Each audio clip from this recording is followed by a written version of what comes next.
I'm not going to be able to do this as good as Richie. But welcome back to the Chiefs Pit, and we're going to try something a little bit different today. Mark and Richie had a couple episodes without me because they said I was on special assignment, but I was probably doing something like this right here. Anyway, our dad, Maurice Petty, the chief, which Chiefs Pit, as you all know, get some fire here. He was really big on fitting stuff up, and he kind of seeing a problem before it happened. So I had knocked a set of cam bearings in this Chevrolet motor the other day, and it was just beautiful. Everything was good, and you got to working on this old 440. And the reason why you probably can't hear me on my back turn, I'm not a good actor here. So I noticed that one of them was kind of boogered up, and I wasn't even going to change them. This was just an inspection, put it back together, and whatever. But I did notice that the second cam bearing from the back was boogered up, and so I got to looking at it, knocked them out, put the others in, and put the cam in. It was extremely tight, so I was like, uh, process of elimination. You start knocking them out. So anyway, I'm gonna make a little bit of noise here. I'm down to this hole here, and I'll show you what I'm talking about as I go here. So this little Scotch Brite ball, and I can see where the board from the factory. I'll say that again because I know that was loud. Board from the factory was a little off center. So what I do, I put the cam bearings, and we did sand on them to try to get some of that out of it, and took and chamfer the oil holes and stuff, but it's still kind of tight. So I'm gonna roll this thing over, and we're getting pretty close to this thing being right. But as I'm showing you this one, I was going to try to show kind of how we make them free floating. So anyway, you wipe out all the excess. So you don't want to scratch these cam bearings. And Ramsey's going to show some pictures of the cam bearings that we knocked out and the boogered up one. And I got all kinds of special tools. And one of the keys that I've learned over the years the hard way, and we've had all kinds of cam bearing installation tools, but we learned a little trick where you put two bushings in here after you put them all in there, and this front one's always the extremely hard to put together, but it'll put it together, and it looks like this.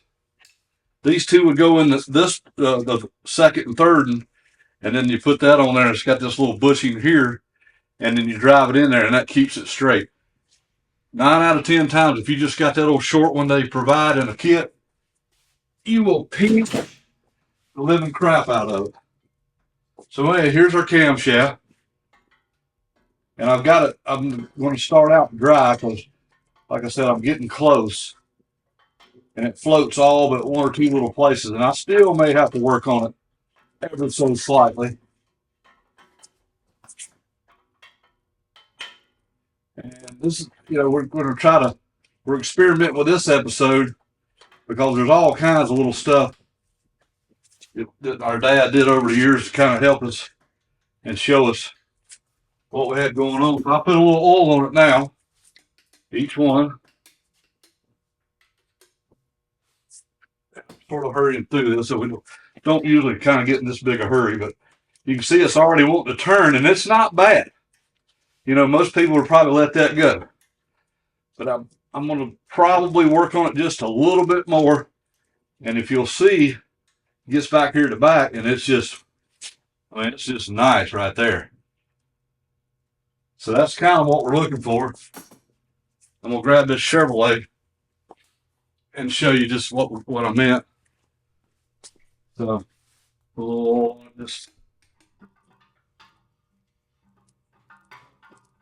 But the end result, what I'm going to be looking for on that 440 is the same as this 327.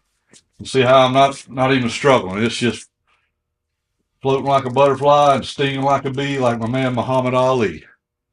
So that's really what we're looking for as far as the cam bearings being free floating, because just a little bit of resistance and it starts trying to eat the bearings up.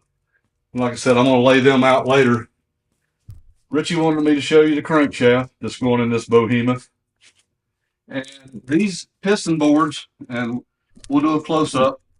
Our dad, which we've talked about Travis's grandfather before, Leonard Owens, made probably a couple dozen of these piston stands. We probably still have a half a dozen in use today that we use in different projects, but 426 Hemis, wedges, several of the Chevrolet championship years and GM have all hung on these piston boards, and we're still proud to use them to this day.